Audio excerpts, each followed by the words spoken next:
Hello everyone, welcome to another day in my life. So আজকে আমি কি করেছিলাম না, আজকে আমি স্নান টান করে পুরো ফ্রেশ হয়ে রেডি হয়ে গিয়ে নিজের সমস্ত অফিসিয়াল কাজ শেষ করে নিয়েছিলাম অলমোস্ট 4টে অবধি। তারপর আমি কি করলাম, আমার বাড়িতে একজন গেস্ট আসার কথা। তো দেখো এখন 4:12 বাজে। সেই সময় আমি পুরো চুল টুল বেঁধে একদম রেডি হয়ে গেলাম খাবার বানানোর জন্য, কারণ সেই যে গেস্ট আসবে সে হচ্ছে অ্যাকচুয়ালি ভেজিটেরিয়ান। তো ভাবলাম আমাদের বাঙালি খাবারের মধ্যে ভেজিটেরিয়ান কি খাবার বানাতে আমি জানি, তো সেই মানুষটি বেঙ্গলি নয়। তো আমি ভাবলাম আমরা আমাদের যে খাবারগুলো খাই সেই রকম ভেজ কিছু খাবার তার জন্য বানাই। তার মধ্যে আমার মনে হলো এখন যেহেতু অনেকটাই গরম পড়ে গেছে, বাজারে খুব ভালো পটল পাওয়া যাচ্ছে, যদিও আমার পটল খেতে ভালো লাগে না, বাট এভাবে পটল বানালে ডেফিনেটলি ভালো লাগবে।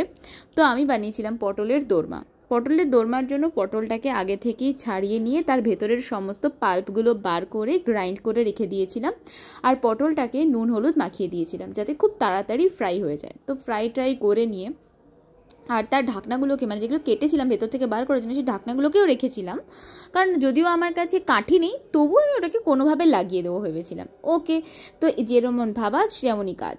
এরকম করার পর আমি ওটাকে ভাজা তো ডান। এইবার আমি কি করলাম, সামান্য একটু তেল দিয়ে তার মধ্যে গরম মশলা অল্প একটু ফোড়ন দিয়ে তার মধ্যে দিয়ে দিয়েছিলাম কিছুটা পনিরের ঝুড়ি করে রাখা পনির। আর পনিরটা আমি বাড়িতেই বানিয়েছিলাম, এর আগেও হয়তো তোমাদের সাথে আমি শেয়ার করেছি পনির কীভাবে আমি বানাই বা তার কোনো রেসিপি। ঝুড়ো করে রাখা পনির, তার মধ্যে দিয়েছিলাম সেই পটলের ভেতর থেকে বের করা পাল্পটা, আর তার মধ্যে দিয়েছিলাম আদা কাঁচা লঙ্কা বাটা, টমেটো বাটা। যখন এইটার কাঁচা গন্ধ চলে গেছে, সামান্য নুন টুন সব কিছু দিয়ে এটাকে পুরো ভালো করে রেডি করে নিয়েছি। তারপর তার মধ্যে দিয়েছিলাম আগে থেকে সেদ্ধ করে রাখা ছোলার ডাল, কারণ ছোলার ডালটা আমি আগে থেকে সেদ্ধ করে রাখি, কারণ আমার মনে হয় যেন কাঁচা গন্ধ করবে। সাধারণত কাঁচা গন্ধ করে না, তোমরা কাঁচাও করতে পারো। আর আমি দিয়েছিলাম একটুখানি ক্রাশ করা পিনাটস, যেটা আমার মনে হয় যখন আমি পটলটা খাবো সেই সময় মুখে পড়লে বেশ ভালো লাগে। তো অল্প তেল আর একটু জল দিয়ে জিনিসটাকে একটু মাখা করে নিয়েছিলাম যাতে সবটা ভালো করে সেদ্ধ হয়ে যায়, কারণ কোনো রান্নার ক্ষেত্রে আমার মনে হয় টেস্টের জন্য মেন জিনিসটা হচ্ছে সেদ্ধ হওয়াটা খুব জরুরি, দেন আসে টেস্ট আমার কাছে।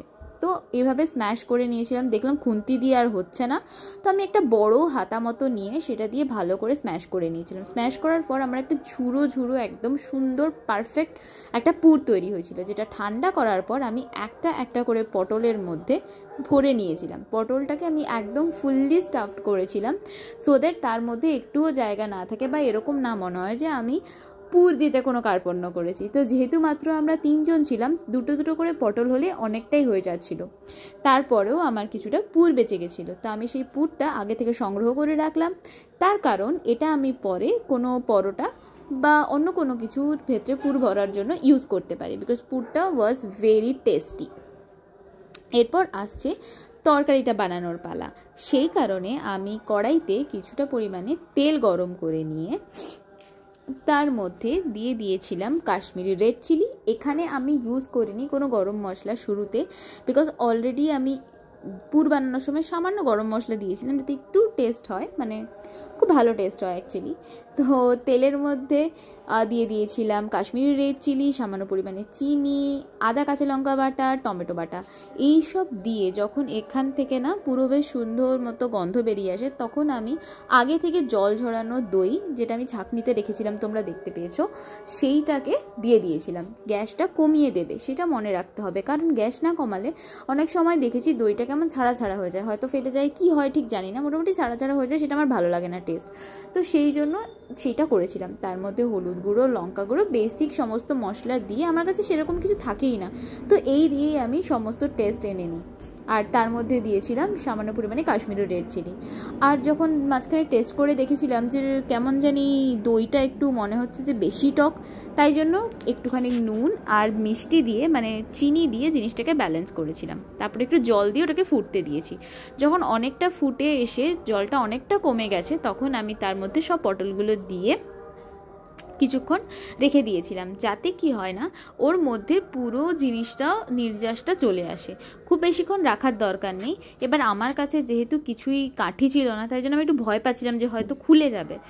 আর আমার না এই রকম তরকারিতে খুব বেশি ভালো লাগে কাসুরি মেথি দিতে। এবার আমি জানি না এটা অ্যাকচুয়াল অথেন্টিক পটলের দোরমায় দেয় কি দেয় না, আমি তো ওভাবে বানাচ্ছি না, আমার নিজের মনের মতো করে আমি বানাচ্ছি, তো আমার ভালো লাগে বলে আমি দিয়েছি। তোমরা চাইলে কখনো ট্রাই করে দেখতে পারো। তো এইভাবেই তৈরি হয়ে গেছিলো আমার পটলের দোরমা। দেন আমি বানিয়েছিলাম ভেজ ডাল। তো প্রথমে আমার একটু কনফিউশন ছিল যে আমরা যেরকম নিরামিষের দিনে মুগ ডাল খাই, ওদের ক্ষেত্রেও কি এরকমই ব্যাপার, তো আমি জানতাম না। বাট তো সেই জন্য আমি ডাল বানানোর সময় বানিয়েছিলাম মুগের ডাল। মুগের ডাল মানে ভেজ মুগের ডাল। প্রথমে বরবটি আর গাজরকে ছোট ছোট করে কেটেছিলাম, দিয়ে সেটাকে ভালো করে ফ্রাই করে নিয়েছিলাম, একটু নুন, সামান্য মিষ্টি, সব কিছু দিই। আর তারপরে তেলের মধ্যে গরম মশলা ফোড়ন দিয়ে আদা কাঁচা লঙ্কা বাটা, টমেটো বাটা, এবং এক্ষেত্রে কিন্তু খুব সামান্য পরিমাণে এগুলো দিতে হবে। এইগুলো দিয়ে অনেকটা মাখো মাখো হয়ে এলে তার মধ্যে দিয়ে দিতে হবে আগে থেকে ফ্রাই করে রাখা ভেজিটেবলসগুলো। সেইগুলো যখন জল টল দিয়ে আমার অনেকটা ঠিকঠাক হয়ে যাবে, সেই সময় আমি কি করব, আমার আগে থেকে সেদ্ধ করে রাখা মুগের ডালটা দিয়ে দিব। যখন তারপরে কি করতে হবে, ব্যাস জাস্ট ওয়েট করতে হবে একটু ফুটে যাওয়ার জন্য, যাতে সবটা এর মধ্যে চলে আসে, ব্যাস আর কিছুই না। তার কারণ এর থেকে বেশিক্ষণ ফোটানোর কোনো প্রয়োজন নেই, ডাল গলে যেতে পারে, সেটার দরকার নেই। এরপর আমি কি করেছিলাম, আরেকটা রান্না করেছিলাম, সেটা হচ্ছে কাঁচা লঙ্কা, আলু আর মুসুর ডালের বড়া, সেইটা দিয়ে একটা তরকারি।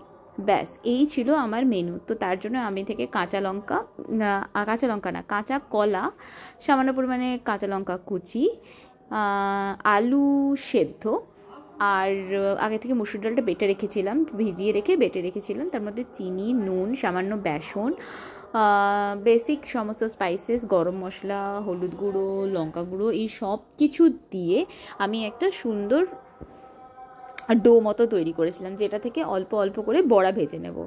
যদিও আমি ভেবেছিলাম প্রথমে বড়াটা শ্যালো ফ্রাই করব, বাট সেইটা না করে তারপরে ডিসাইড করলাম যে যখন গেস্ট আসবে তো যেরকমভাবে বড়া ভাজা হয় সেরকমভাবেই ভাজবো। তো কড়াইতে তেল নিয়ে তার মধ্যে অল্প অল্প করে ছোট ছোট করে প্রথমে একটা ছোট্ট বড়া ভেজেছিলাম, যাতে দেখবো কি হ্যাঁ টেস্ট ঠিক আছে কি না, মানে নুন টুন ঠিক আছে নাকি, আর বড়াটার কনসিস্টেন্সিটা ঠিক আছে নাকি আর একটু বেসন দিতে হবে বা ঠিক করতে হবে। তোমরা চাইলে বেকিং সোডারও ইউজ করতে পারো, বাট আমি ইউজ করিনি।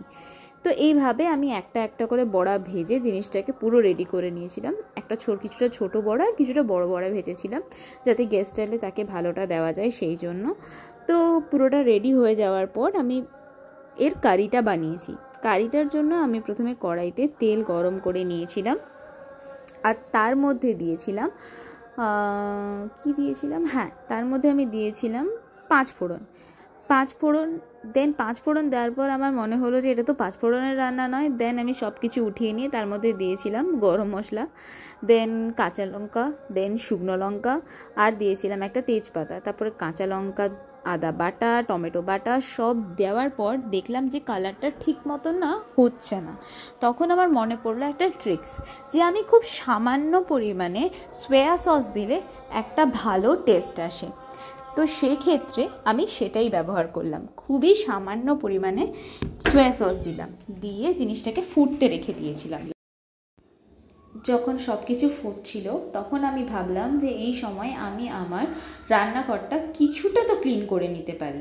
তার কারণ ক্লিন করে নিলে না জিনিসটা ভালো লাগে দেখতে, আর মনে হয় যে হ্যাঁ অনেকটা জায়গা আছে। যদিও আমাদের কিচেনটা অনেকটাই বড়, তাও যেহেতু আমাদের কাছে কোনো শেলফ নেই, সব কিছুই কিচেন টপের ওপরেই রাখতে হয়, তো ক্লিন না থাকলে না আমার প্রচণ্ড অস্বস্তি হয়, খালি মনে হয় যে আরশোলা হবে, পোকামাকড় হবে। তো আমি একটু ক্লিন করে নিই, কারণ একটুখানি বেশি দেরি হয়ে গেলে সেই মনে হয় যেন মাছি আসবে, পিঁপড়ে আসবে, সেই জন্য সবটা ক্লিন করে নেওয়ার পর যখন আমি আসি তখন দেখি যে আমার এখানে যেটা ফুটতে দিয়েছিলাম সেইটা অলরেডি ফুটে রেডি হয়ে আছে। তো এবার আমার বড়াগুলো দিয়ে দেওয়ার পালা। বড়াগুলো দিয়ে কিন্তু বেশিক্ষণ রাখা যাবে না, তাহলে বড়াগুলো ভেঙে যাবে, তাই জন্য আমি বড়াগুলো দিয়ে তার মধ্যে একটু ধনেপাতা দিয়ে দিয়েছিলাম। তারপরে বড়াগুলোকে একটা একটা বড়াকে আমি চামচে করে নামিয়েছি যাতে ভেঙে না যায়। এইভাবে আমি তৈরি করলাম এই তরকারিটা। তো যখন আমি বড়াগুলো নামিয়ে নিয়েছি, তারপরে যখন ঝোলটা দেখছি যে অনেকটাই কমে এসেছে, সেই সময় আমি দিয়েছিলাম ওই ঝোলটা ওই বড়াগুলোর উপর ঢেলে, মানে বাটিতে নামিয়ে নেওয়ার পরে। আর এখানে তোমরা যে দেখলে আমি যে মশলাটা ব্যবহার করছি, এটা হচ্ছে গোটা ধনে, গোটা জিরে, আর সামান্য পরিমাণে শুকনো লঙ্কা আর তেজপাতা, এটার একটা শুকনো খোলায় ভেজে তো আমি সবসময় একটা তৈরি করে রাখি যাতে কোনো নিরামিষ রান্না হলে ব্যবহার করতে পারি। এত বড়া ভেজেছি যে গোটা রান্নাঘর তেল তেলে হয়ে গেছে, এরকম রান্নাঘরেতে আমি কোনো কাজ করতে পারবোই না। তো সেই জন্য আমি সব কিছু আগে ভালো করে ক্লিন করে নিয়েছিলাম সফট স্ক্রাব দিয়ে, আর ভালো করে পরিষ্কার করে নিয়েছিলাম। দেন আমি এটাকে শুকনো ন্যাকড়া দিয়েও পরিষ্কার করে নিই। তোমরা কিভাবে পরিষ্কার করো? আর যদি আমার না বার্নারটা কিছু কিছু জিনিসটা দেখছি কালো কালো হয়ে গেছে, জানি না সেগুলো কি অনেক দিন ইউজ করার জন্য, যদি কেউ জেনে থাকো যে কীভাবে ওটা ঠিক করা যায় আমাকে বলো। এই করতে করতে সন্ধেও হয়ে গেছিলো, আমার হাজব্যান্ডের আসারও টাইম হয়ে গেছিলো।